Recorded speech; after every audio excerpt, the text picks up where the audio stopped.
Someone said, "Why am I going to pay $500 for a picture of a hobo?"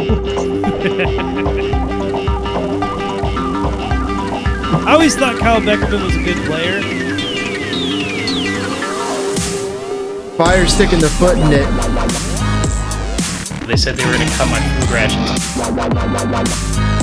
Cork soaking. There is no possible way to articulate the malaise, the lack of ambition, the way it's felt for so long to be a fan better than he did. Welcome back to the Enemies of the Fire podcast. I am FC Neo Tokyo. This is James. This is DBG. And tonight we are going to talk about the USMNT roster for Nations League. We're going to get bogged down in the rules. And then we're going to talk about all of the emotional damage that has happened and has yet to happen in supporting the Chicago Fire. Gentlemen, how are we doing today? Doing great. Good. I mean, With the fire am on. I looking forward to Saturday? I don't know. Well, I mean, not to spoil the lead, but I literally didn't pay attention to any other soccer-related thing this weekend because of just sadness. So We'll save the sadness for a later segment. But right now, let's dig into U.S. men's national team. They just announced the roster for the CONCACAF Nations League title. And we're going to live react to this roster call out. And, you know, do we think it's good enough? Do we think it's missing somebody? I mean, let's go for it. Goalkeepers. Drake Callender from Inter Miami. Ethan Horvath from Cardiff City. Matt Turner from Nottingham Forest. Oh, okay. So wait a second. I had the wrong roster up. So the odd man out is probably Drake Callender. It's kind of odd to add him. Just I don't know. It's going to be his first cap. It will be. So I don't know. I mean, I'm indifferent about it. I think Ethan Horvath and Matt Turner, you're pretty much set with them. You know, I don't think you go either or. You know, Well, Matt Turner for me. Well, part of it is only, you know, you don't usually have more than one keeper play. So you bring a kid along to get him used to the setup, to the system. And honestly, Callender, I've seen him do a few things in MLS that I like, but I don't know much about him like beyond that. So I don't know, man. I was gonna say, if they're just gonna bring a kid, you could have just, you know, bring in Gaga or somebody. But Gaga is just having so many ups and downs. Let him like fight it out in the trenches for a while. Don't give him more credit. Don't give him more. Well, same thing. Don't give some of those kids more to think about than they need to right now. Let them keep cooking and simmering until they're ready. Type of thing. But not Callender though, right? Because, you know, he has to play in front of Messi and Suarez and Jordi Alba and all those guys. He's playing right now. He's got a shutout going. I mean, hey, it's like I said, I think it's good to to get those kids in, but Chris has been in the setup with the Olympic team, right? Gaga's been in the setup. Now it's Callender's turn, you know, that type of thing. But our keepers are struggling, dude. Keepers? Oh my god! Well, maybe it's time to play Callender. Callender's shutting out Nashville right now, 3-0, on the heels of a Suarez, Messi, and Robert Taylor goals. So maybe it's time to get him his first cap. I mean, look where Matt Turner plays at. He doesn't play in Arsenal. He plays in Nottingham Forest. Mm-hmm. Yeah, but I'll give you that. Like, he's gonna get more shots, but he has made a lot of mistakes this year. Mm-hmm. Even he wasn't making those mistakes when he played in cup games for Arsenal, right? So how old was Matt Turner when he signed with Arsenal? Like, he was like 27, right? Keepers are like fine wine, man. They get better. He's 29 right now. Okay. He signed with Arsenal 2 years ago, so he was 27. Okay. Keepers usually go up to 40, maybe longer sometimes. So, it is what it is. And I still think he's the U.S. number one, probably. I mean, Oh, he's got to be, but that's right now by default. That's not by play because nobody is really tearing it up.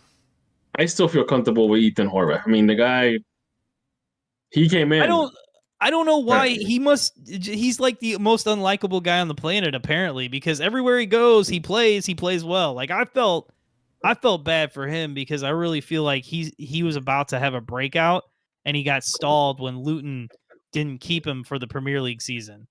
When he helped get Luton promoted, we all thought he was going to stay with them and go into the Premier League. But then he went to Nottingham Forest. And then Nottingham Forest was like, hey, cool, let's sign 6 keepers.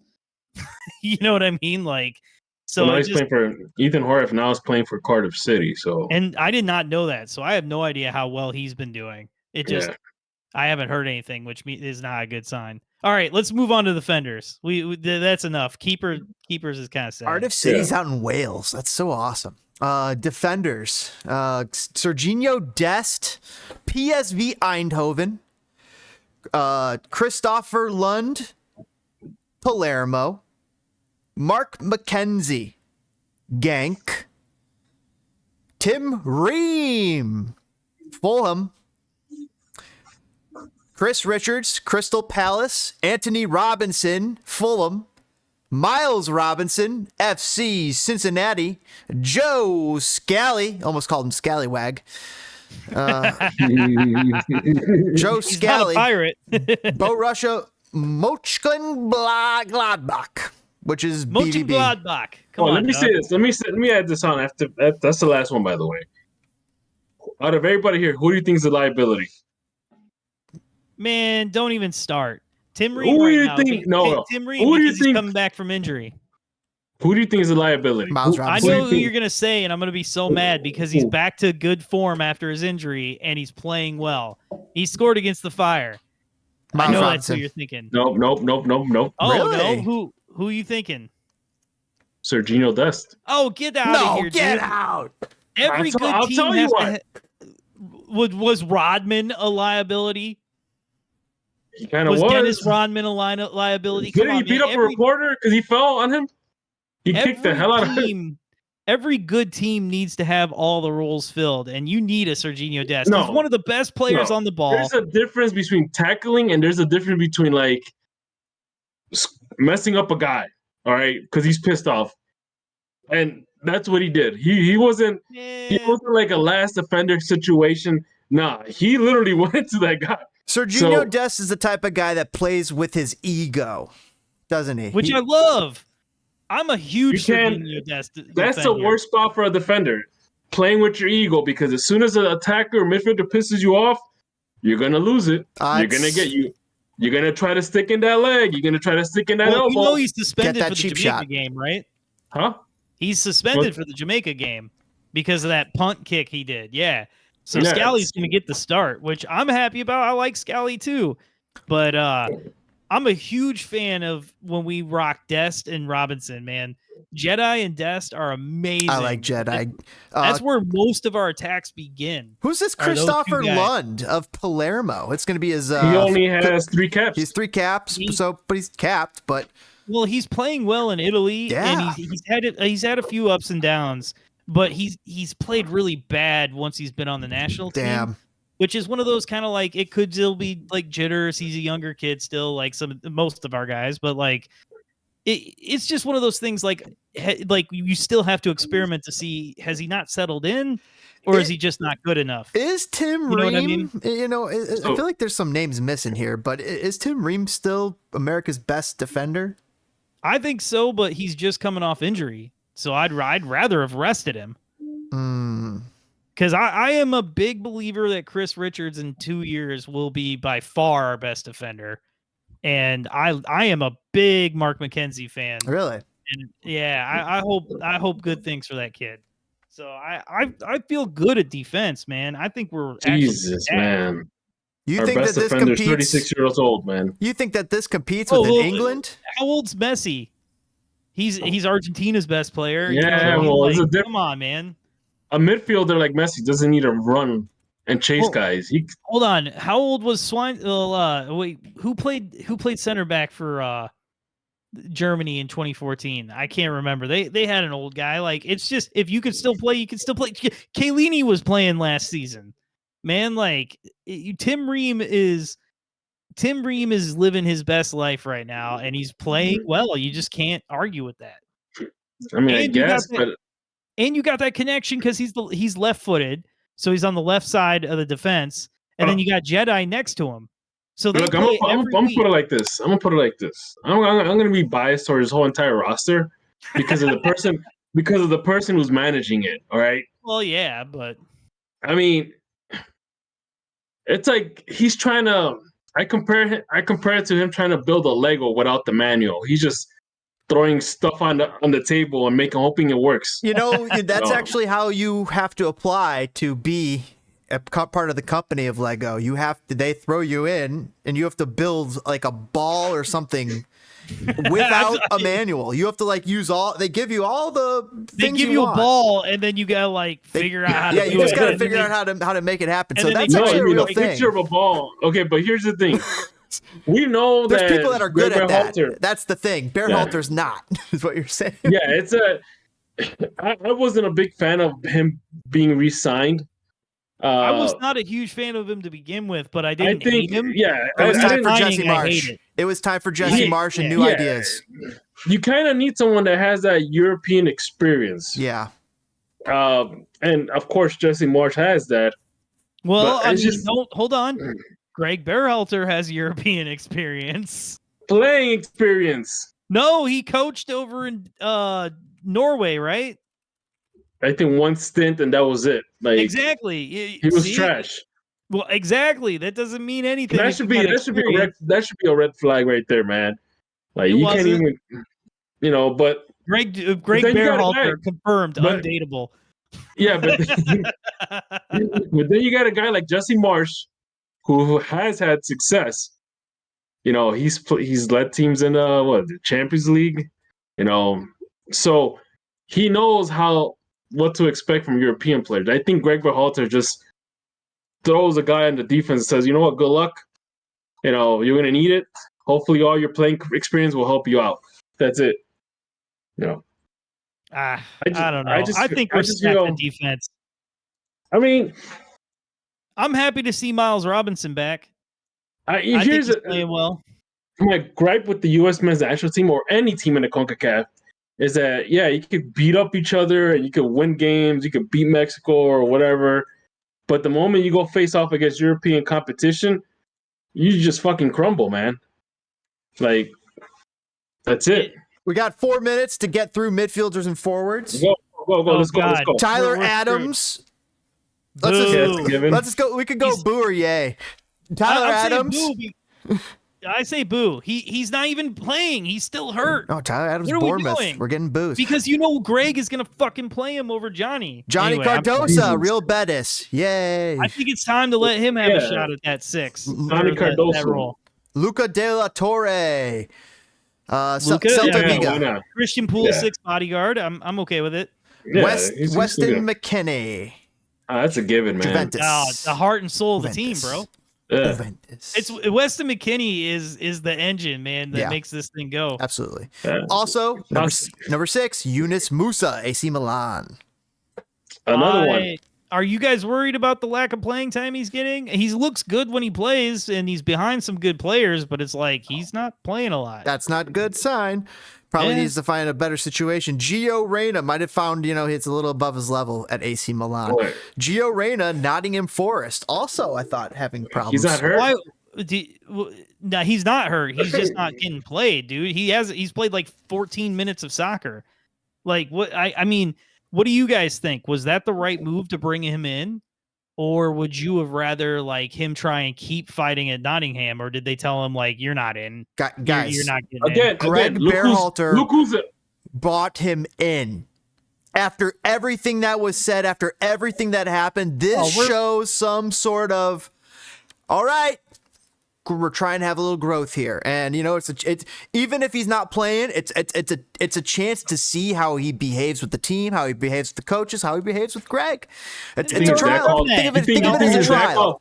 You think his dad called Greg and said, "Hey man, I'm sorry, but can you at least call up my son?" I don't know. No, I don't know. No, I don't think so. But it definitely took Greg cojones to do that. Props to him for at least seemingly I give him that. turning the page on that, and hopefully Gio Reyna can do the same, and they could start working together, try and make some stuff happen for this U.S. men's national team. albeit we don't sound like we're the greatest believers in Berhalter. It sucks that, Gio Reyna has to. He has to. Almost. I'll tell you what. Gio. Here, I'm going to say this. I'm going to just say it out now. Greg Berhalter does not make it to the World Cup. Ooh. I think you're wrong. I think anything short of him robbing a liquor store, he's going to coach this team. Yeah, it seems like it. I don't think they're bringing in Jesse Marsch. It's 2 years out. They definitely could. If they could pull Jose Mourinho, do it. Forwards.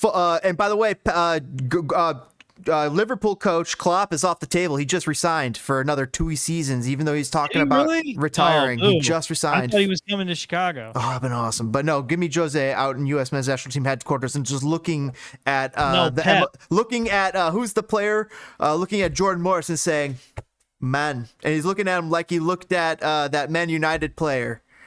Why you got to tease Jordan Morris all the time? Look, man. Jordan Morris is happy in Seattle with his dog and his girlfriend, okay? Right? Just keep it talk that like Jose. He's happy with his dog, you see? Listen, I need players who are not happy with dogs. I want players who are happy with scoring goals and stopping goals.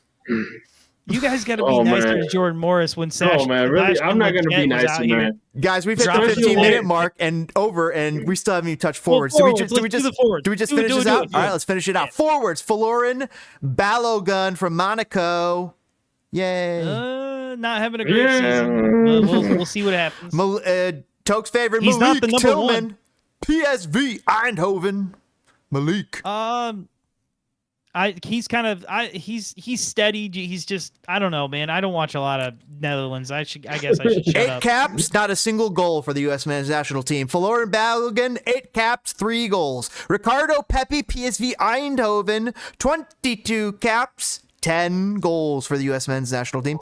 Pepi having a great year coming off the bench. Ooh, maybe Pepi time. Number 10, Christian Pulisic. AC Milan, Italy. The heart and soul of our attack. 64 caps, 28 goals. Pulisic deserves all the hype he gets. He's legitimately the best. I love Clint Dempsey. He's my favorite player ever. I'm a huge Landon Donovan fan.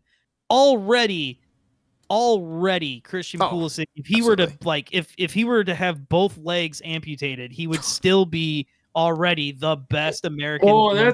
That's because Christian Pulisic is like an upgrade from all those 2 guys you mentioned. So absolutely, very true. He's the next evolution. Josh Sargent, Norwich City, 23 caps, 5 goals. He's our number 1 right now, in my opinion. He's out there banging them in. And last but not least, the son of the president of Liberia. Really? That's just because of that? Juventus, 35 caps, 5 goals. Not that his dad was a legend, just president of Liberia. The first African-born player to win the Ballon d'Or. He's not the president of Liberia anymore, by the way. Oh, really? I didn't know that. No. But man, did he lose or retire? I think he just retired. Or depose. I'm a big Tim Weah supporter. I'm a big fan of Tim Weah, and I like his game, and he plays no matter how he's doing at his club, he plays insane for the U.S. So, I would always have him on the roster, but I am worried about him always playing wingback now. Really? When he does play. You know what I mean? And he's not playing all that often, I don't think. So, I don't know. I would like to see Weah take another step, but this team is taking on Jamaica. Do you think it's got enough? It should. It very much should. But Jamaica is they're always a thorn in our side. They're always a thorn in our side. And they're doing better to recruit players. They've got more of the guys who are, born in Jamaica, grew up over in England. More of those guys are playing for them now. So it's they're going to be a strong program for the next couple cycles, I think. Actually. Captain Wes Morgan started some of that. All right, guys, we'll be right back after these messages from our sponsors, and we're going to be talking some rule stuff, that new changes for both MLS, US, and US Open Cup, as well as some Messi stuff, and then Chicago Fire. See you on the flip side.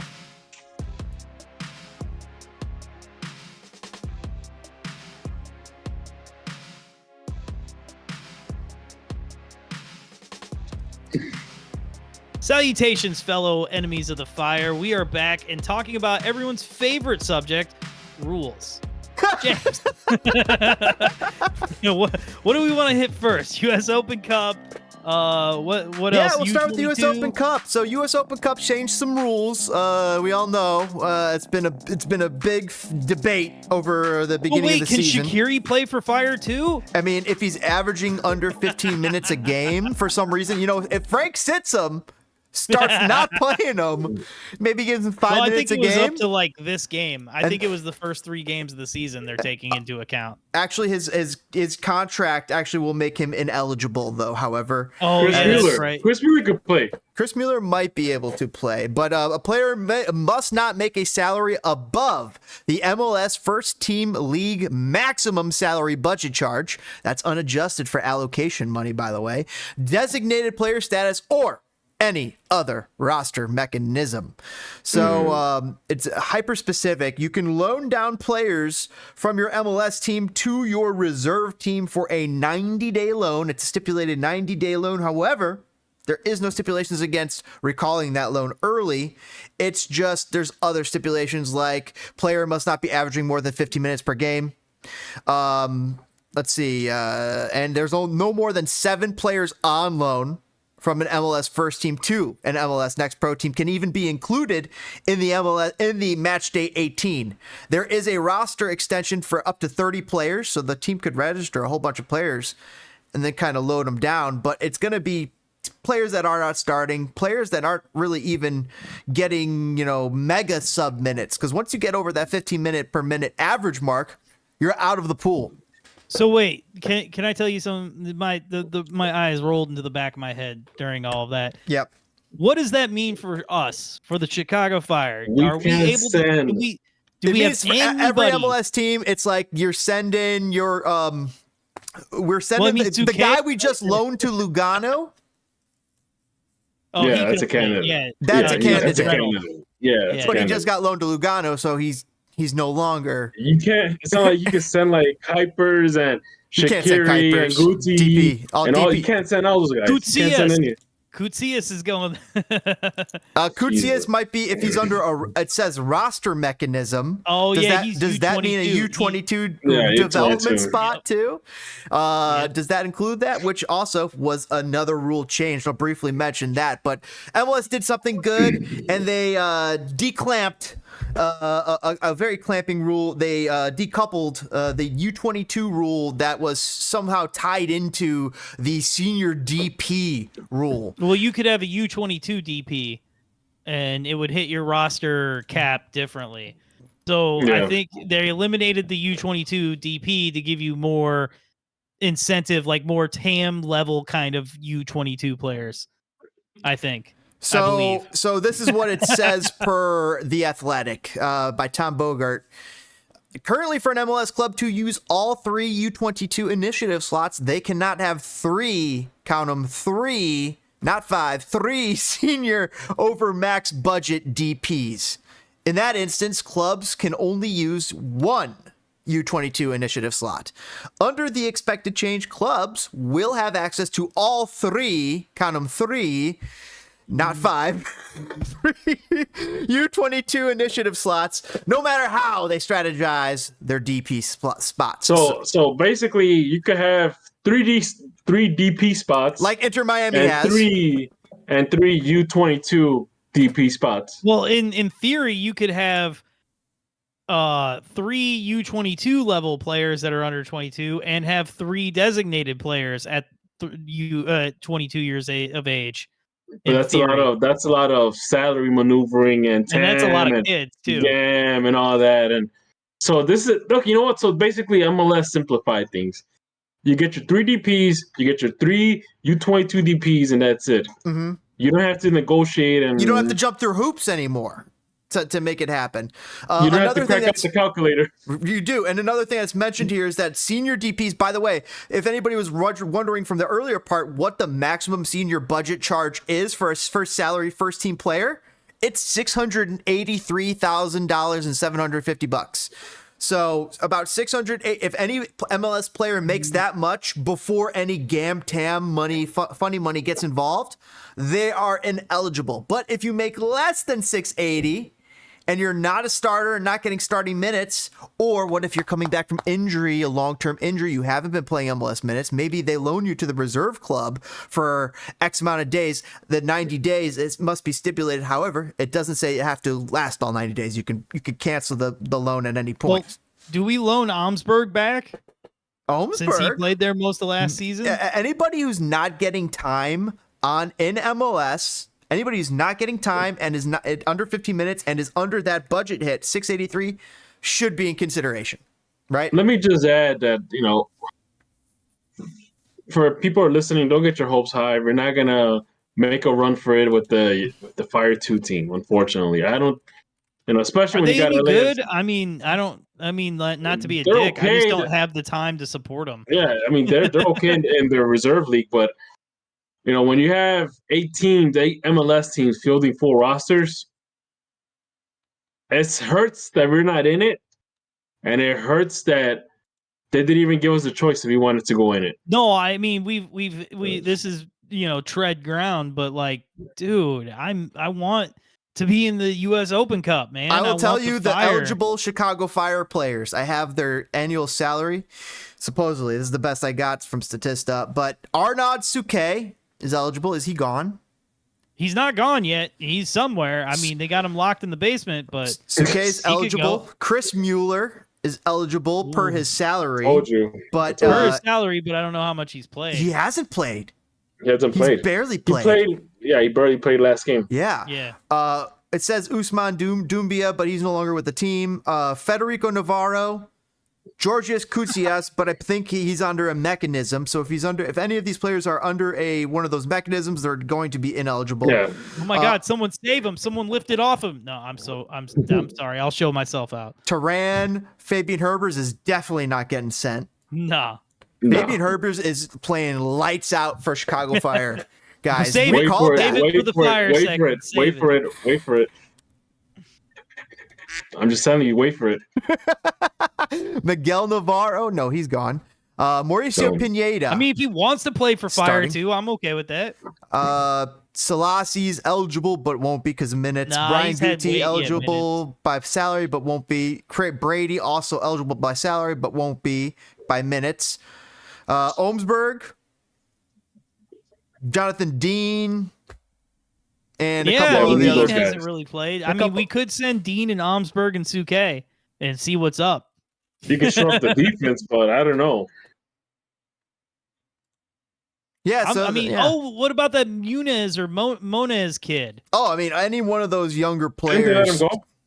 Oh, I don't know. I don't watch. Tom Barlow is probably going to be eligible because he's still going to average under 10 minutes a game. Becerra, Casas. Yeah, nothing beats a super sub, Tom Barlow. Have you ever heard of Dowd? Brian Dowd? Yeah, he's that goalkeeper. He's like going to be the next Chris Brady after Chris Brady. Gal. Chris Brady's only like 20 years old. I know. Let's see who else is eligible that I see here. Origel, Reynolds, Justin Reynolds is still listed. That he got loaned. Okay, it says he's you got here, last year's salary number. Yeah, I'm looking at Chicago Fire's live roster on their website right now. Oh, because that's what's blowing my. That's what's actually Chicago Fire. Get your Richie. Get your web guy to update that. Because Guti got a raise. Remember? Misael Rodriguez is on here. And yeah, he'd be one of the final ones that are available. So you got a lot of options. And essentially you could tack on 10 of them, 10, 15 of them to this expanded US Open Cup roster. Not necessarily send all of them down. Send 7 of them down on a day for a 90-day loan. Maybe you recall 3 of them because you need them back. But the rest of them maybe can stay loaned to the reserve for as long as they need potentially, or stuff like that. So something to think about here for the Fire. Honestly, I think the only realistic options you're going to see is Omsberg and Dean. Other than that, I don't think we'll send anybody. Misael Rodriguez. I think they'll send some of these kids, Maybe. I don't know, man. Who the hell knows? Bazera, they'll want to send some of their young kids who they think got some potential, some talent. Maybe they can help make a run here. I think we'll move on from that, guys, and we'll close it down and come back for the next segment where we're talking about Messi, but then after that, digging into the Chicago Fire. Thanks for hanging out. Kick that like button.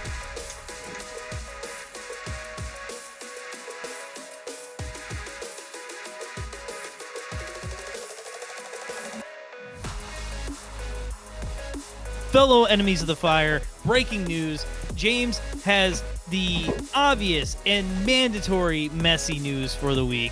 James, can you report for us, please? So Messi is dominating MLS. That, of course, goes almost without saying, but does it? Can it? He's leading MLS with 3 goals, although he is tied with 5 other players that include Joveljic out in LA, Gio Koumakis out in Atlanta, Benteke, who has not scored since the first game, but he's only played 1 game. It says he's played 1 game. He's got 3 goals. Is he hurt or something? What's going on with Benteke? It's DC, so maybe just DC. DC things. DC being DC. And Anthony, not Mark Antony. I'm just saying plain old Anthony. He can be your hero, baby. He's out in Portland. He's got 3 goals as well. Guess who is leading MLS in assists? I don't know if you're going to believe it. Leading in assists, huh? Shaq, man. No. Who is the league leader of assists? They take a bite out of life. Oh, no fucking way. Suarez? Sharkman? Luis Suarez is the league leader in assists with 3. I love how everybody fell for that crap about his knee. Like, he just wanted to get out of Brazil, man. He's just he lying. don't want to hustle anymore. Delgado, Gomez, Gressel, I'm also seeing amongst those assist leaders, but Suarez leads the league with 3 alone atop. Miami is fun to watch this year, win or lose, man. They won 3-0 earlier against Nashville, who's pretty decent themselves. Key passes leader is Lucho Acosta. We got the luxury of getting to see him in person, and he's a player who could dice you up. He was quiet against the Fire a little bit. They did well to keep him contained, but still, you could see the magic that was inherent within Lucho. He's got 14 key passes, leads the league. Next up is Carlos Hill. And then Edward Loven with 12. So 14, 13, 12 for Acosta, Hill, and Loven. And then Martin Ojeda with 9. So some very good players there. The league leader in shots, Cucho Hernandez. No, that makes a lot of sense. With 19, Leo Messi with 18, Dennis Bouanga with 17, Shankale, I love that name, Thomas Shankale. Where's Kuipers in that list? 17, yeah. Holy shit. Shots on target, Cucho, Ricky Puig, Leo Messi, Bakrar from NYC. Touches, Ricky Puig, Jordi Alba with 312, Aiden Morris from Columbus, doing very good, and Andreu Fontes. So the league leaders in touches, man, they are Ricky Puig. Wow.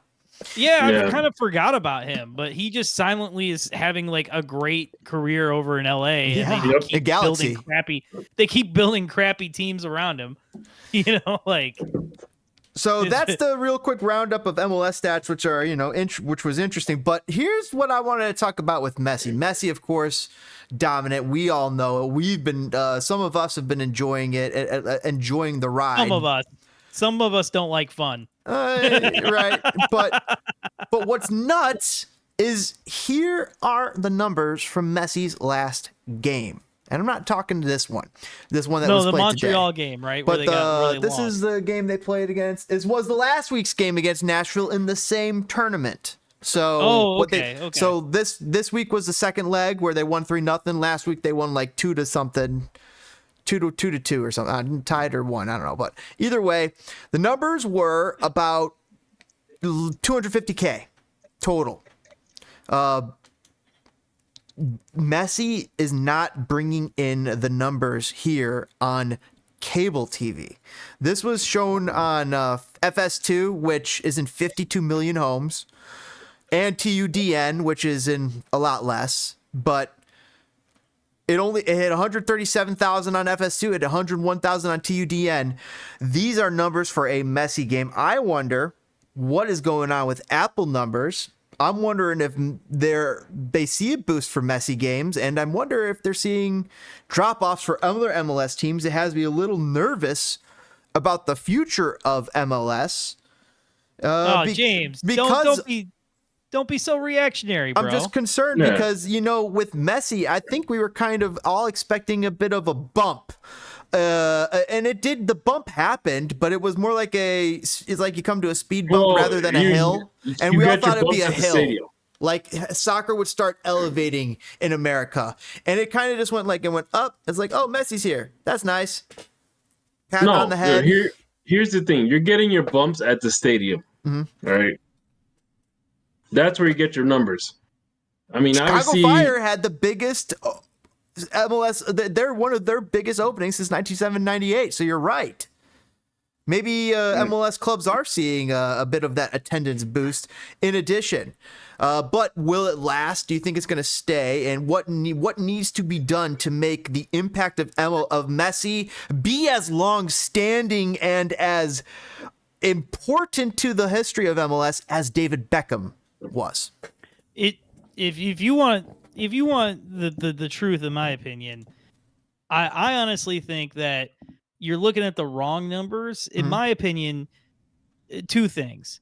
Anybody in America who cares about Messi is buying a ticket to go to DPG's point, because the stadiums are still full when he's around, except for Americans know what a preseason game is. Like, everybody chill the fuck out. That's why nobody was there. People know what a preseason game is.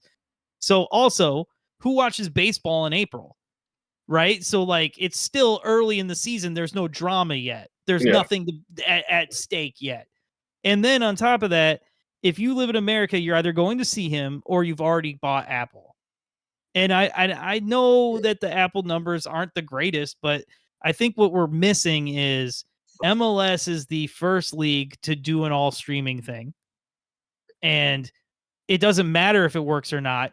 It's the groundwork in which Apple is going to pitch the NFL in 5 or 6 years to be in all sports will be streaming. We're the training ground. And it's the second time that MLS has tried this too, right? Because MLS did have MLS Live or whatever. MLS Live / Direct Kick, right? So it was still mostly like a direct TV thing, right? But honestly, you forgot one more thing. What's that? Messi jerseys. Oh, the jerseys, yeah. Well, like I talked about, when we went to the game, it didn't matter how many pink jerseys were in the stands. People were like, oh, cool, it's a Chicago team. I live in Chicago. I'm going to root for them. You know what I mean? So it's just I do think it's an overall positive, and I think the only thing that the only thing that's either going to be the two things that we're stuck with is slow growth like we've had, which wasn't bad because we used to have boom and then fold. Right? So slow growth was okay for a while, but we can either just keep on that or we can explode in the stratosphere. And the only thing that's going to change is they're bending the rules to make a super team in Miami. And I love it because let's get rid of the rules. So we're at the precipice here of these next 2 years. There has to be a lot of rule changes, a lot. I actually mentioned this on the Fire Discord server. If this league wants to take off, you got to get rid of Don Garber. He was good for the lean years when the league was struggling, but as Toke said, we're at a point where you need to bring someone else that could elevate it even further, and that might require these MLS teams to start operating as independent companies, for lack of a better word, or clubs, independent clubs. I'm with you on that, but I'm going to tell you, I think that's a hard sell unless you give these owners a timetable. Over the next 10 years, we're going to count up all the points in the bottom 3 teams, then get your first relegation, right? I feel like you can't just be well, we'll do it next year. You have to give it a huge on-ramp for it to ever work here. I honestly think that as much as I would like the idea of relegation, it might not happen. MLS might turn into the style of the NBA, MLB, NFL, where you have teams that are independent owners, but they still operate under a single entity. Right. Real quick question, an aside. Who do you think makes the most in attendance per year? NFL, MLB, NBA, NHL, MLS. Oh, it's NFL. NFL easy. But you got hockey and basketball have smaller arenas. You guys are wrong.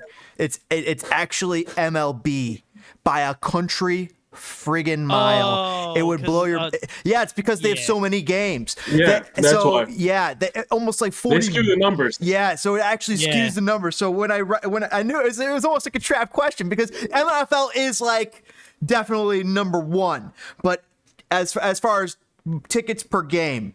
But when it comes to all tickets sold, it's MLB by like 40 million or something. Oh, I'm sure. This is how these MLB teams that are in small markets that only have like 9,000 people at a stadium, this is why it works for them. This is why they're able to afford some of these things. And it makes me realize about MLS, like when MLS, you're a fan of your team. You're not a fan of the league. Like, you're not a fan of the MLB. You're a fan of the White Sox or the Cubs, right? Yeah. And the same thing. I will say this as an old head, as a guy who's been in the MLS for a while now at this point, it was very much early on like, I want the Fire to win, but if anybody else is doing anything else, man, like, go get them. Like when Champions League tournaments, like when RSL tried to win the Champions League, and like, I would cringe when we look so amateurish to the rest of the world. But like now we're at a point where it's getting pretty legit, even though like, yes, there's a bunch of quote unquote chuckle fuckery, but like that's happening all over the world. Like I said, everybody wants what MLS has is that closed system. Right. I know all the fans. We all want the romance of Europe, but they're looking into doing this. So like, yes, that's what's weird about soccer is like all these other leagues, NFL, MLB, NBA, they are like the bee's knees. All of the leagues kind of look to those, where MLS looks across the pond, and that's interesting. And like I was saying, that you're not necessarily a fan of the league, you're a fan of the team, but at the same time, in all those instances, MLB, NHL, you're a fan of the stars of other teams. You are definitely fans of stars of other teams, are you not? Like, I appreciate so many stars in the NFL, in the NBA, in the MLB, in NHL, like that aren't necessarily on my team. However, I'm not, and I don't go out of my way to necessarily watch them, but maybe there is a game on where I do get to go watch Shohei Ohtani, and I'm like, you know what? I'm gonna tune into this game. It is a draw for me to watch Shohei Ohtani at least once per season. You know what I mean? I will say this: that all depends on your fandom. How big of a fan you are of your local team, or of various sports, or various sports. So, like for example, I wouldn't waste my time watching any other MLS team but the Fire. I'll go walk in snow to go watch the Fire, and I've done it before. You wouldn't. By the way, though, every MLS game is on cable free this weekend. You wouldn't watch any other game that was free. Well, here's the thing. Let me add on one thing. Now, if I have time and I'm bored, I wouldn't mind watching, MLS games, obviously, because I'm waiting for the Fire to start. Time is rare. Time is sparse. That's so funny. Like I when I'm sitting there playing video games, like I'll throw on MLS 360. Like I'll watch the Fire game, and so I missed a big chunk of games. So I'll go back later and I'll throw on 360. And I'll watch through that. Like, to be perfectly honest with you, man, I am a sicko. I love MLS games. Like, I watch anything that's like a good game. And I remember, like you said, there was a time where you were kind of like a fan of the league because you wanted soccer to work in America. Right. I remember not even being a Nielsen home, but thinking that I needed to be home to turn on the nationally televised MLS game just to make sure it got some kind of ratings so that we could get more of them. Like, honestly, that was my life early, like of like watching soccer early on, man. I'm happy with a lot of things I see about this league. but with it being a business, you're always going to have so many things that suck. My other question is, before we leave it here, I guess we'll leave it here, go into break, but just like Netflix is kind of hitting the subscriber limit, and all these other streaming platforms are also having these weird, they can't always just keep growing because there's, a finite number that's eventually you're going to hit your saturation point. Well, what is the saturation point for MLS? And is it possible? The stratosphere. Is it possible that it's already been reached, or is it still possible that there's more room for growth? Keep in mind, Netflix just signed a deal with the WWE to solely stream Monday Night Raw and all the pay-per-views and all that. Mm-hmm. So no way, really? They're gonna have they're gonna have like the Paul brother fight Mike Tyson. Oh God, I can't wait. We're gonna get to see a murder live on Netflix. Oh man. Oh my God, dude. You know what? I don't buy it. I think Mike Tyson's gonna take the fall. Mike Tyson was on Joe Rogan in the last few years, and he was saying he doesn't really train against the boxing thing. So if he's training again, he was talking about it puts him in a mentality. It gets him feeling like he is Big Mike, and he gets dangerous, dude. He gets dangerous. You know what? Dude, I'm gonna tell you this. I would not mess with Mike Tyson even when he's like 100 years old. Oh, that man. And he's great, dude. He's gonna eat a bunch of mushrooms, and he's gonna like Mortal Kombat style. Throw his glove it's not into a the guy's UFC chest. fight. It's a boxing match. It's hard, man. He's gonna do that. He's gonna pull that Hangover scene. Yeah, for real. Like, oh my God, I cannot wait. He's just gonna cold cock him behind the face. All right, guys, we'll be right back after these messages. We're going to be talking fire, and a little more fire. We're going to be talking a little bit about the Columbus game and the upcoming match after that. Of course, the disappointment in Columbus. Ugh. All right, we'll be back.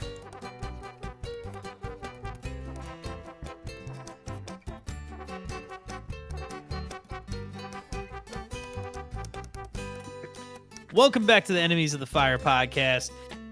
It is now time for us to dissect everything that went right and everything that went wrong with the Chicago Fires. I don't even remember the score, man. This game made me so sad. We lost to Columbus. It sucks. It was not good. And what was it? And 2-1? I saw Joseph Lowry posted a clip of just this lackluster play and pointing out the black hole that is Shaqiri right now. Shaqiri's has these errant passes. He loses control of the ball against MLS players. He's just making simple mistakes at the moment. I think for the most part, you got to blame the defense on this.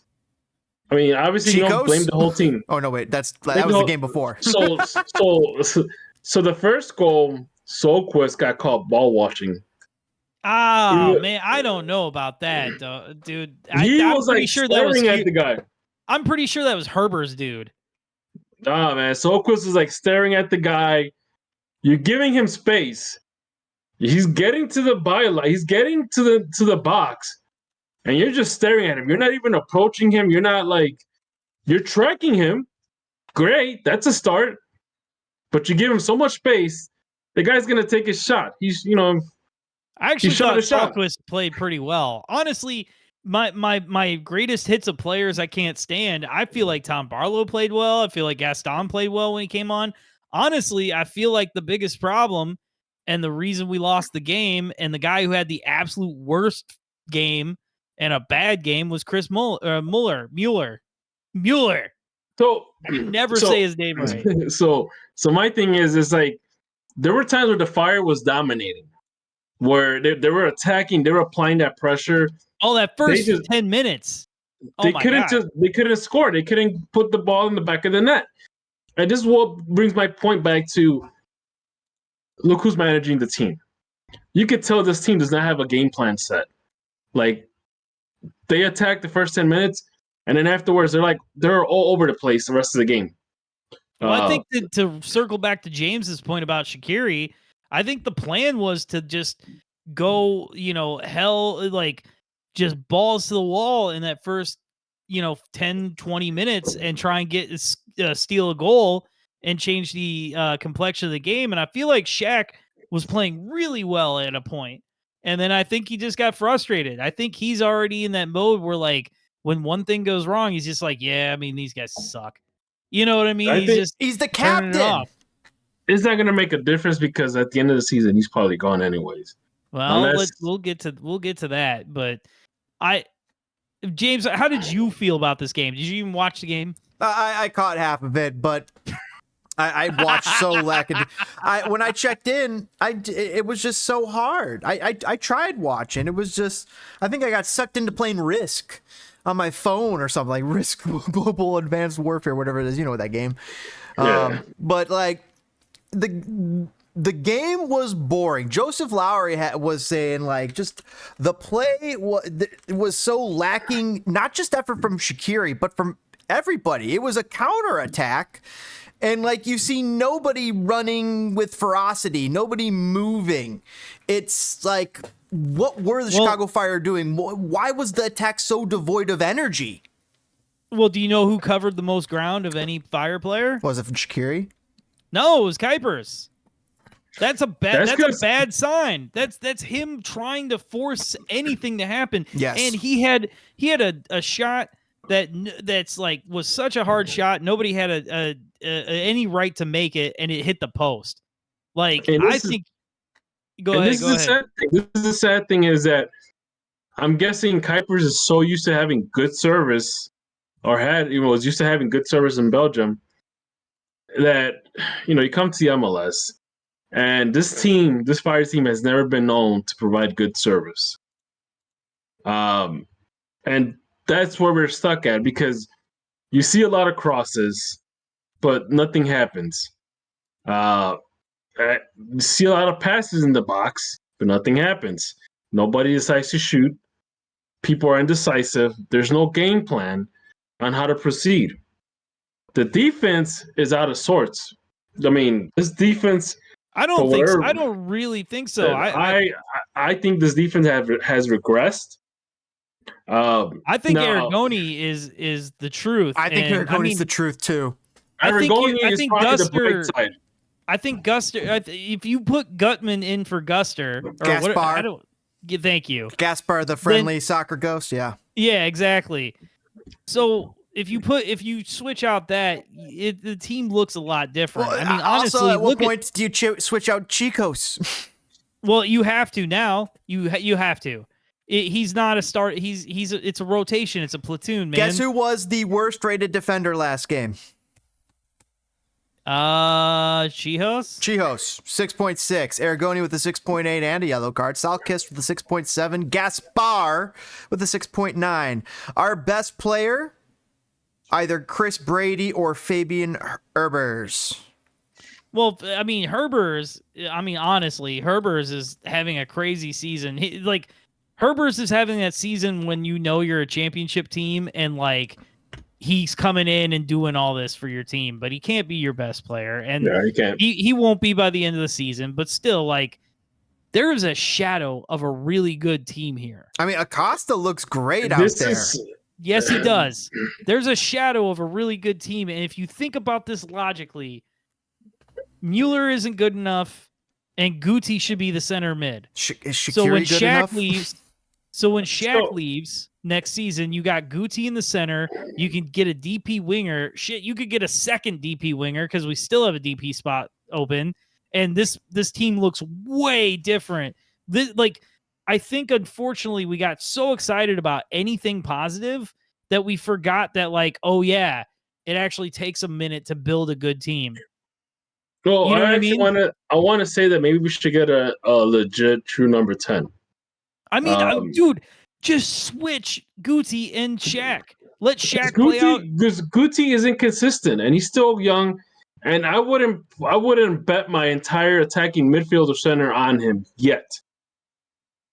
I still think that if you pair him with the right center midfielder, the sky's the limit with the kid. But what's Acosta and Herbers? I feel like Acosta's a DM. Right? Oh, so you talking another central, more attacking player, attacking minded player. Maybe your midfield general, your setup man, someone that's gonna set up plays, whether it's on the wing in the center, someone that could provide some service. because that's what we're lacking. We're lacking legitimate service.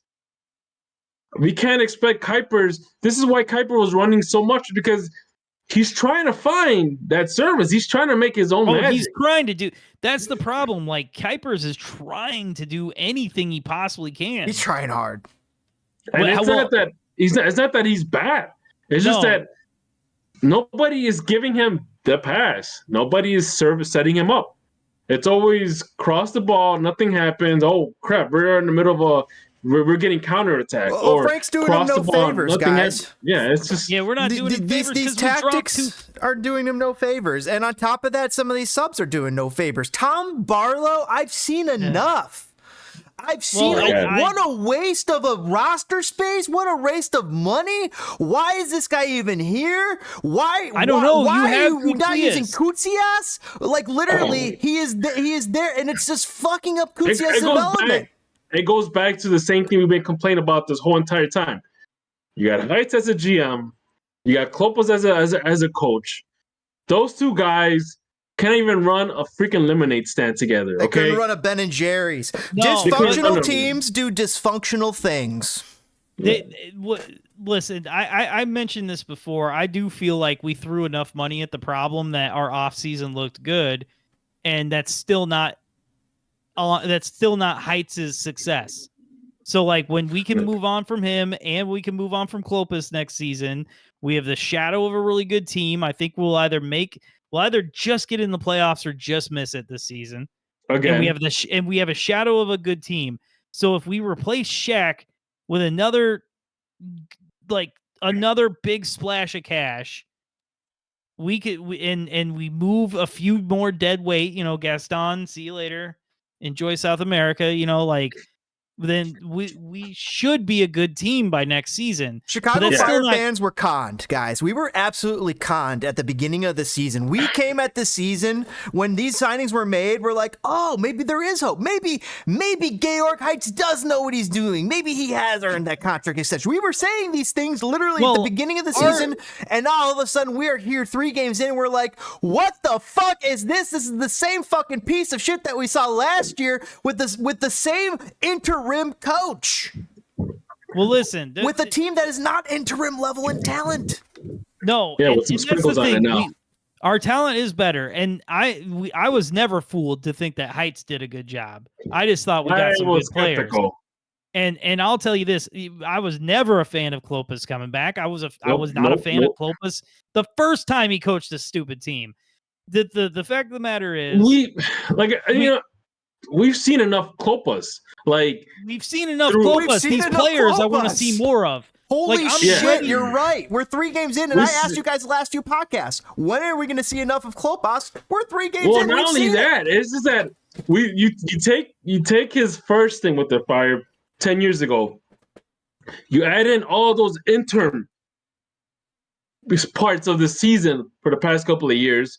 He didn't do much. He didn't change anything. And then now we have him again as official head coach. But it's like, how many times are we gonna keep calling this guy to lead this team because of somebody else's mistakes? Well, it's just when you can't find what you want, and okay, this guy functions. You know what I mean? It's like that DVD player. It's like, okay, like that works. So it goes in the bedroom when I want to watch a DVD in there. But it's not the nice one in the living room, right? It just functions. And that's all Klopas does is function. And that sucks because this team deserved better. I am not ready to give up on the team, on the talent, guys, even though they're I'm sorry. There's a reason Bob Bradley didn't come back to this team when he was offered a chance to 2023. Bob Bradley didn't want to come back here. Oh man, I would love to have Jesse Bob Marsh Bradley. didn't want to come here. Like, those guys didn't want to come here. That's why we have Frank Klopas.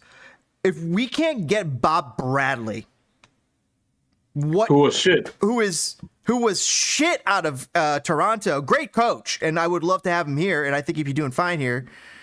He actually has tactical ideas. He was the men's national team coach at one time. He's got European experience. In fact, he's over back in Stayback right now, coaching them. But This is a sign of dysfunctional things. Dysfunctional teams do dysfunctional things, and the players of the past and the people who've been involved with this team, like Frank, like Bob, like Thorington, like other executive Bocanegra, they know not to touch Chicago Fire with even a stick because there's a chance you could get covered in shit. Well, hold on though. Hold on. If someone offered you this job when quote unquote we re-signed Klopas, you tell them to go shove it. This team looks like garbage. They're gonna finish last. If I 3 think that's weeks, what Frank said. Well, hold on. They're But like, if here's 100,000 more. Does that do it for you? He's like, okay, that's another roof on my house. Okay, for my kids. Okay. But 3 weeks ago, if somebody came up to you and said, "Do you want this job?" You'd be like, "Yeah, man, I got some pieces I can play with." Yeah. Right? So I do feel like next season, whether we have a bad season or not, there's enough pieces to play with that somebody's going to be like, "Oh, I'm way smarter than Frank Klopas. I got this." I want to hope I that mean? next season, because I know this season's probably going to end in a tragedy anyways. I hope next season we don't have Heights, because honestly, nobody wants to touch this club as long as Heights is running it as a GM. Do you even think do you even think he made these moves, or do you think Joe did? No, he made the moves. You think he went after Kuipers? Look, man, he went after Acosta? So this is there's certain people that I know. Now I'm not going to bring up their names, but they have legit had conversations with Heights in terms of scouting players and, acting as a player agent. Like, Heights is kind of open to anybody to give him ideas. Like, the legit, like, really? say, hey, I kind of felt like this offseason they just like Heights was like George Costanza, where he's got his one manila envelope on his desk and he's sitting there doing nothing. Like that's kind of what I thought Heights did this offseason, but maybe I'm wrong.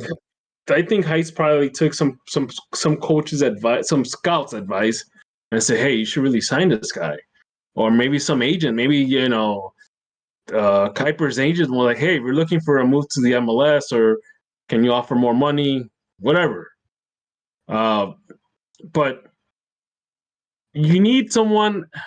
First of all, you gotta get rid of Heights, because you need someone that's gonna go in with a game plan. So, and the thing is that you guys always want to mention the heavy hitters. You guys want to mention your Mourinhos, your Vladimir and all Petkovic would have worked. They could have gotten a guy like Vladimir Petkovic, who was the head coach of Switzerland from 2014 to 2021. He was jobless in 2023. Now he coaches Algeria. But those guys want full control. They want to be the GM. They want to be the head coach. He was the former coach of Shaqiri, by the way, which is why I was suggesting him. They want the whole. And Heights is not going to let that happen, obviously. Yeah, but Joe might. No. Heights is conning. Heights is conning Joe. Petkovic coached for Lugano. Petkovic coached for Lugano in 04-05. Heights is probably conning. He's probably telling Joe, like, "Hey, Joe, you really need me in this job because I could try to get us a new stadium, or I could do this, or I could do that." I think someone mentioned make him president of like business development. You know what I mean? Like, if you like him that much. But I think Heights still wants to be involved in the player development part of it, and that's the sad part. Like the guy should realize. I don't know how hard-headed he is, but he should realize, man, I haven't made the playoffs with this team like in 4 or 5 years. People don't like me. It's I guess didn't stop Nelson. Here's the thing. Nelson likes by the way, to be the villain. We're way over time, so got a minute on the clock. All right, well let's bring this back up because it's still relevant to next week's game. So let's bring this back up. Let's just come back to this conversation for next week. We'll be back after a word of these messages.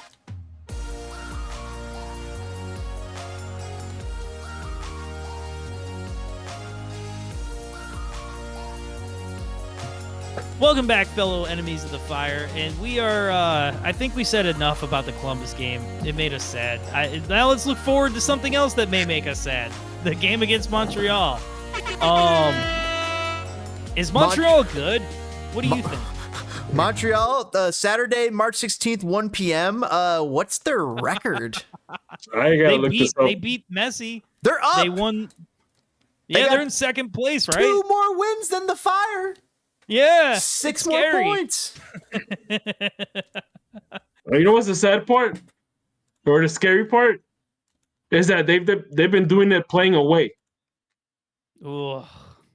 Sarah, Alvarez, Waterman, Corbo, Teixeira, Quanois, Piet, Lassiter, Duke, Vilsaint, and Kokaro. Oh man, Kokaro. Is that Roy Lassiter's son? Yeah, the last guy who was kid, in LA. Yeah, he's been all over. Oh wow. Man, I never know any of these guys on Montreal. Raheem ever. Edwards, you know. Okay, I do know Edwards Raheem. is coming off the bench. Victor Wanyama coming off the bench. Dominic Yankov coming off the bench. Sunisi put it Ibrahim. like this. And Joseph Whatever they're doing, Martinez.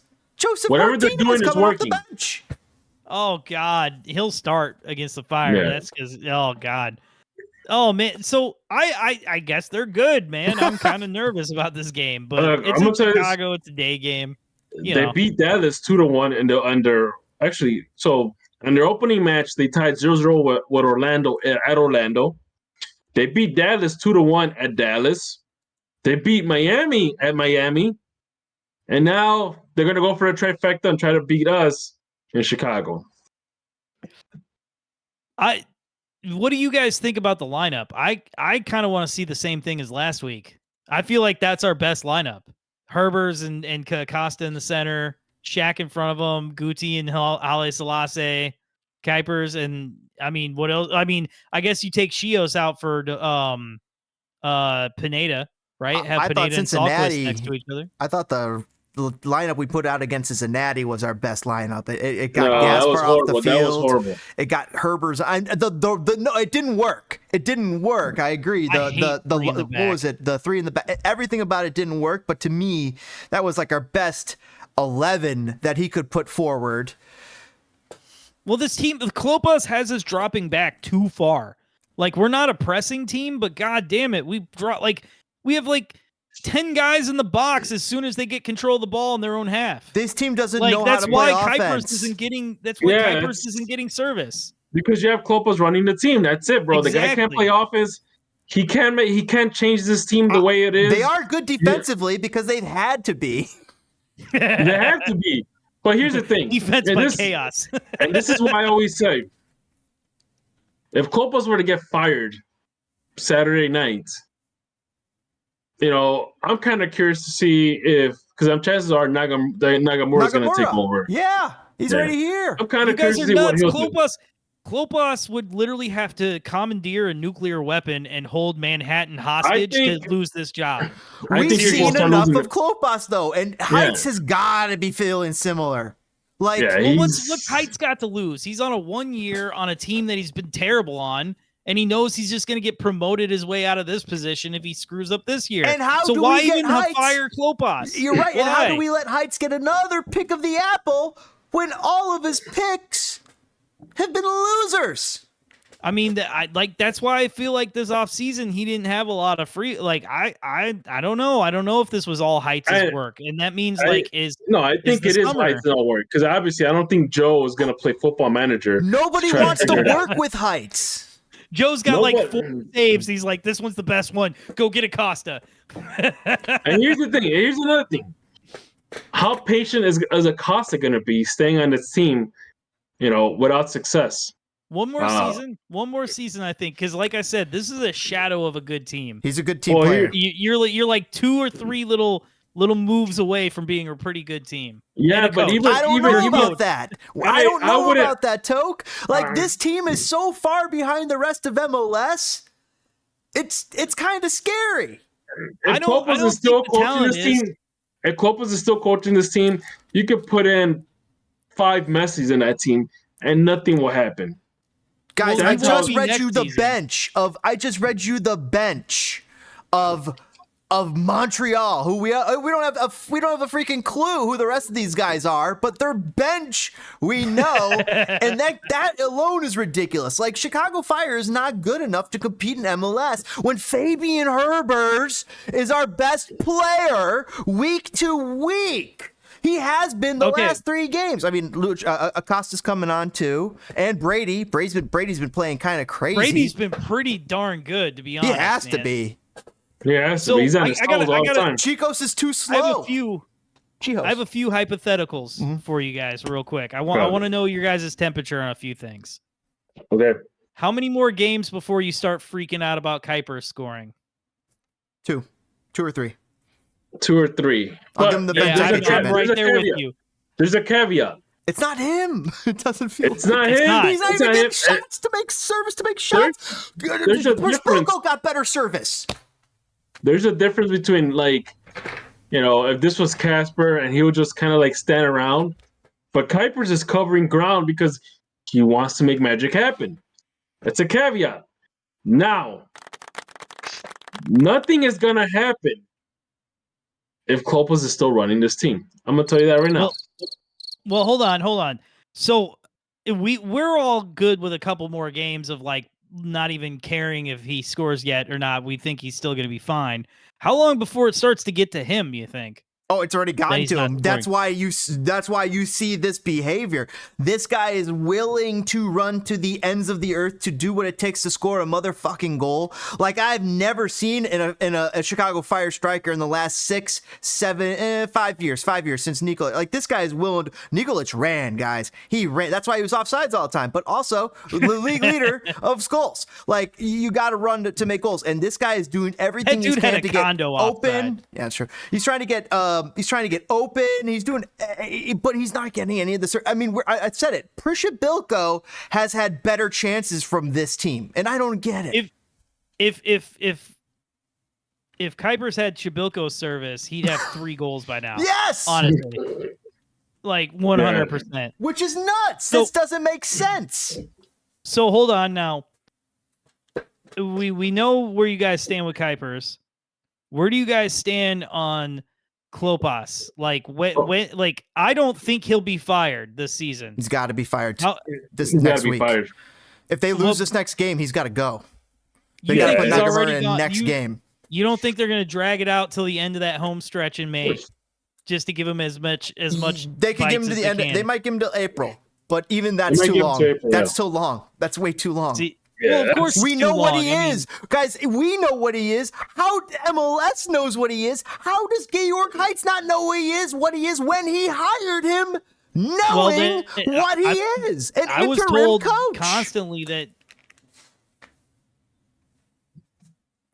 Choke, we missed you. What were you saying? Yeah. Your internet popped. Oh, sorry. No, I was just about to say we know who he is, and we didn't want him at the start of the season. Like, if it were up to me, he would have been he would not have gotten this contract extension. And I was just at that point. You know the stages of denial. I was just like at that. I was at acceptance stage. I was like, okay, we got an interim coach here. He's the best guy for this level of team. Then they signed Kuipers. Then they got Acosta. Then they've sent a message to MLS that says, hey, we're trying to compete here, and we still have this crappy interim coach. And that's when I'm like, okay, these things do not align. No, it's true. I think we've seen this story happen time and time again at the end of the past couple of seasons with Klopas. Nothing has changed. Clearly, the game MLS has gone beyond his coaching abilities. He can't coach this team like how he coached the Fire back in 2012. There's nothing special what he does on the field.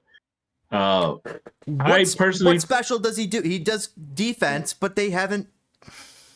Not even that. I think it's not even that he does defense. It's that the Fire are forced to defend. Maybe.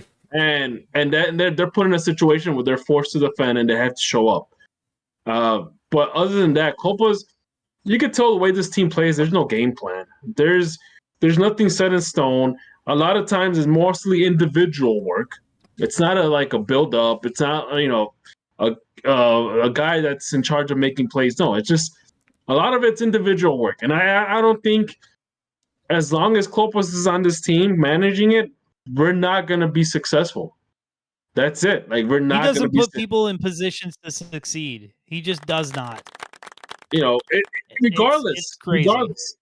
you can put Messi at a midfielder role, but if there's not a game plan to get those pieces moving around, like I wonder if he sits with the team and goes over film.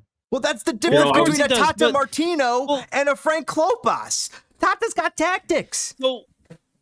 So how soon until we can hire BJ Callahan? No, honest question. We were told that Pablo Nakamura was going to have the tactics and Frank was going to be the vibes. Right? But it looks like a Frank team.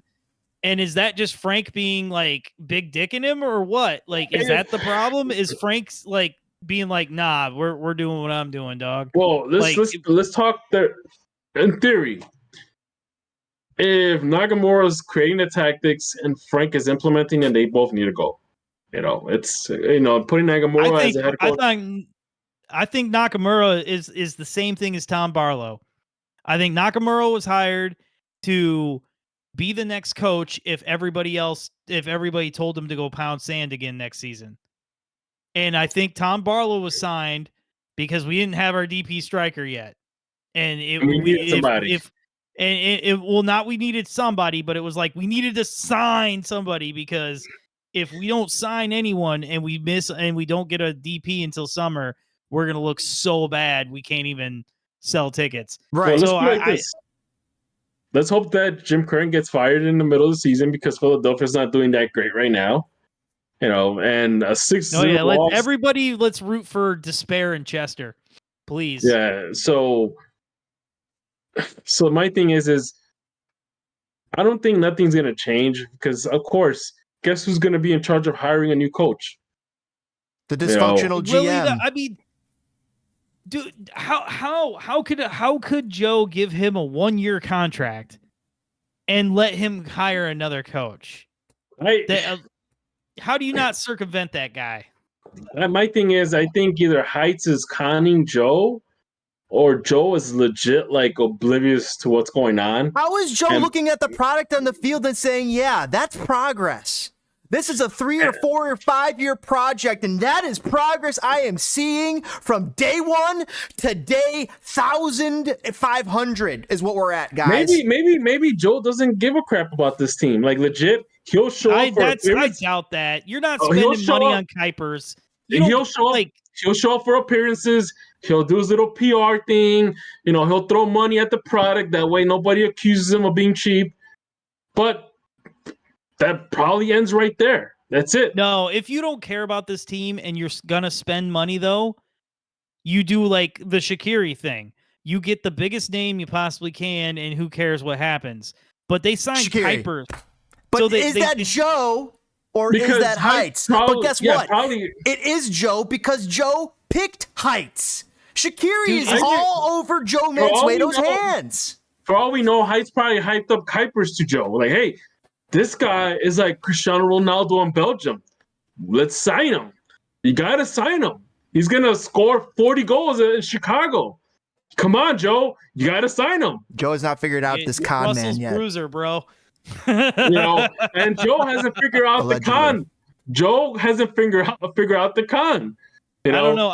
Is there an age difference between those two? Is it possible Gehrig is like an illegitimate child? No. Or something? No. No. He probably did with Acosta. He probably said, Joe, we got to sign him. Listen, look at him. Acosta was the number one free agent to get. Yeah, number one free agent, Joe. Let's sign him. Sign him. That was a good call, though. That's a smart thing to do is sign Acosta. That's why I don't think Gehrig did it. Okay, no, hold on. When it comes to a new head coach, he almost blew it too. When it comes to a new head coach, from what I heard, Joe had the final say. So I could imagine Heights saying, Joe, we got to keep Frank. Come on, Joe. I'm not going to go out there and look for another head coach when we got the best one here. Listen, hold on. Is Gehrig? I mean, listen. If they offered Frank Klopas the ability to be sparky, he'd take it. That's how much he loves this team. Klopas was great as an announcer. That's it. He should have not left and that a great spot. player. He was a great player. He was a great absolutely. player. He had his moment. He had his time. But recently, he was great as an announcer. The fact that they brought him in as part of the coaching staff was a head scratcher because it's like, we've seen this before. What the hell are you doing? Well, that's like when you're assistant coach, you're putting out cones and rah. That's like he's good at that. And I keep hearing conflicting reports about him. Like I've heard people say the players laugh at him. The players respect him. I don't know what's going on. Maybe that locker room is gone for all we know. I don't know. They played so well the first 10 minutes of that game, and they fought really hard. But listen. The last 10 seasons, I would say, one of the biggest problems with the Fire was actual effort. And I don't feel like effort is a problem this season. You got to keep in mind, this is the start of the season. Let's see if they still have that same effort towards the end. When there's nothing to play for anymore, when they don't care anymore, let's see if it stays that way. Right now, it's the start of the season. Everybody wants to make a good impression. Everybody wants, to score a goal, try to, think that they could get into playoffs. But again, it's the same common denominator. Heights, Frank, and of course, Joe is the guy that's blindly saying yes to Heights. So let me ask you guys this then. When do you give up on this team? When is it like it's over? Last year, buddy. Playoffs? Last year. Join me. The moment they said we have officially re-signed Frank Klopas that's when I gave head up. coach. Outside. Well, I felt that way till we signed Acosta. No. I gave up before that.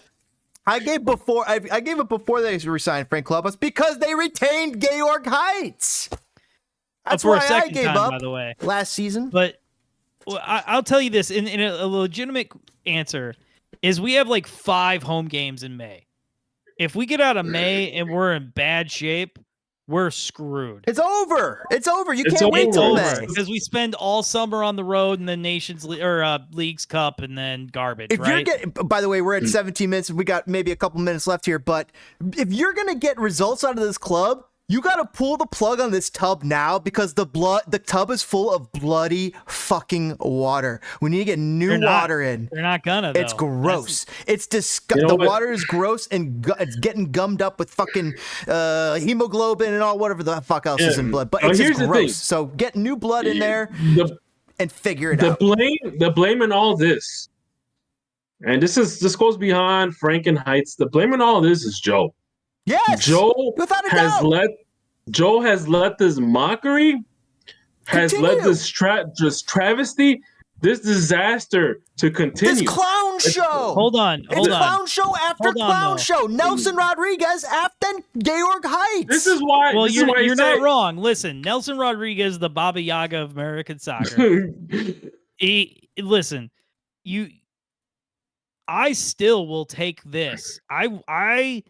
I would have to say, as mad as I was and as depressed as I was that they re-signed Heights and Klopas, it still never reached the depths I felt when Andrew Hopman owned this team. That's fine, but it's kind of becoming a repeat a little bit of that, except with more money. How will all the same things keep happening with completely different people? And this is why I say the blame for this dumpster fire, for this disaster, for all these shot callings that have been going on with this club is solely on Joe. This is why I question how dedicated is he with this club? Because if he was dedicated, he would have pulled the plug on Heights a long time ago. You know what? You're 1,000% right because look at Arthur Blank. Look at David Beckham's team. Look at owners who give a fuck. And what they do for their clubs, Joe is not doing it. Beckham has only had 3 coaches. He fired Neville and then had an interim and then hired Tata, right? Like it's a little bit different situation. So with all of this said, I'll say this. 3-0 to the Fire. Kuiper scores, and then Aragoni gets a double. They need a big win. That could turn the season around. They Dude, need a win. I'm hearing. Here's what I'm gonna say. One last thing, and then we should give predictions and go home here, right? Yep. I'll say this. I feel like the biggest problem isn't even how everything's going yet. It's just that there has been over a decade of bad vibes ruminating. And they're not going anywhere. They're not going anywhere. Well, but hold on. If this were another team, if this was like Houston, they had a great year last year. The year before that, they sucked. The year before that, they were okay. Up and down and up and down. We'd be like, okay, well, let's weather this and see what's up. But because we have had over a decade of nothing but bad vibes, nothing but downs, the toxicity is instantly pouring in, and that's going to keep us from actually doing any better. I think that sucks. And not only that, but come on, this is like a comedy show. It's hit on repeat because you keep bringing in Klopas to cover the mess that was created by your GM, which in turn was created by the owner who keeps, was created by the previous GM, which then was created by the previous owner. So the thing is all right. The owner is letting it happen. So, if people want to say, oh yeah, but Joe cares about this club, Joe spends money, blah, blah, blah. But Joe also let Heights continue running this club for 5 fucking years. Yeah. So guys, no better than the editorial. This team started Joe bought this team 6 feet in the grave. Like FC Cincinnati and FC Minnesota, both literally not 6 feet in the grave. They have new, fresh starts, and look at where their clubs are. Chicago Fire, I'm going to say this is kind of wild, but if they had folded the club and started up a new club, we would not be having this types of problems. Guarantee it. It sucks. No, it's horrible. But the fact of the truth is matter is that this team is so far behind the 8 ball. It is so far buried into the graveyard of MLS. It might as well be Miami Fusion or Tampa Bay Mutiny, because it's about as winningest as those teams are. Do you ever think every now and again, like, we're Chicago Cubs fans in 1920? I don't want to wait 100 years. We just won 2 titles. We're good, and do you ever wonder that? And then 112 years or something of. Yeah, exactly. Yeah. Jesus. I don't know. You know what? I'm just waiting for Joe to sell us in 10 years for like over a couple of $1 billion. I'm going to tell you this. Joe is making a lot of mistakes, but caring is not one of them. Mm-hmm. And I think because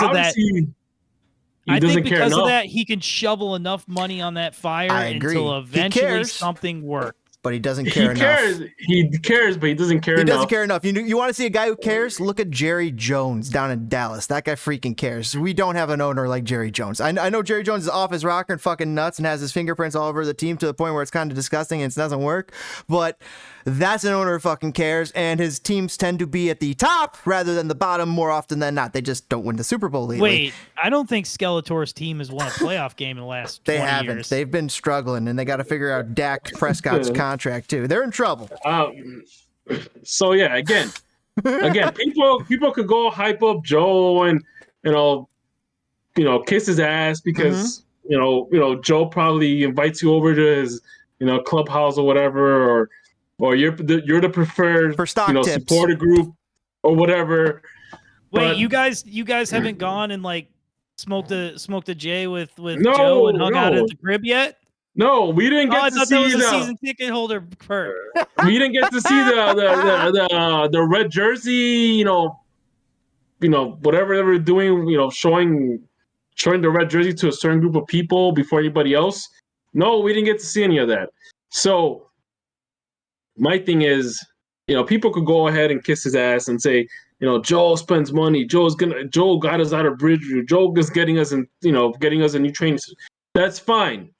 But clearly, he doesn't care where this team goes from this point on. That's so wrong. This team was so bad. If he cared, we would have seen change already. I agree. We are seeing change. This is the beginning of change. I'm telling you guys, How long is this change going to last? Because it's been 5 years, buddy. Yep. Well, 5 years. Okay, well, hold on. No progress on the field since day 1 to day 1500.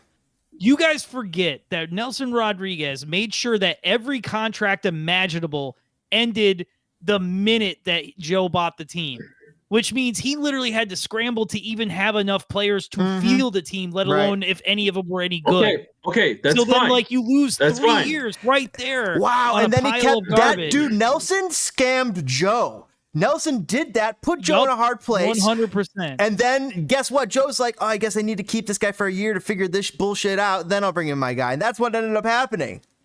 Exactly. And that's, you know what? I'm telling you, Now, you lost 3 years instantly. But you know what? Now you're in a position where the same guy, that your guy, it's not working out, buddy. Like, it's not. You know, he clearly, there's no game plan, there's no project, because you keep hiring the same guy that was your intern for the past You can't say there's no project when we had Gaston Jimenez as a major player on this team, and now we have Kellen Acosta.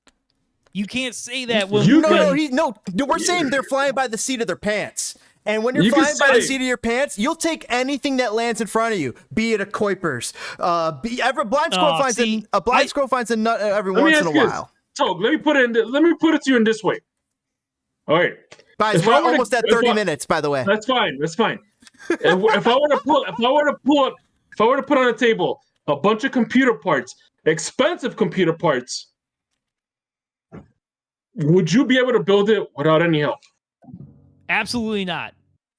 Well, or do I have instructions? You have like a little 2-page instruction. This to tell you that you're on a timer. You got to play a game. James, hold on. Day game. Cannot fucking wait for a day game. It's going to be so much fun. James, what's your score? Chicago Fire are going to lose, but because I'm predicting they're going to lose, surely it will mean they will win. So I'm seeing another 1-2 loss. DPG. Honestly, with the way this team has been playing, the lackluster effort and mismanagement from the head coach, I see them scraping by. It's going to be a draw, 1-1. That's exactly what I was going to say, 1-1 draw for real, honestly. So, all right. Well, I know we went a little over, everybody, but we had a really good time tonight. We have been the enemies of the fire. Like and subscribe and comment and all that good stuff. It really helps out the podcast. We're over on X, I guess I'll call it. I always call it Twitter, but we're over on X. We're on YouTube. We're everywhere. We're everywhere, bro. We post fun memes and pictures and to talk questions about the fire and just generally have a good time.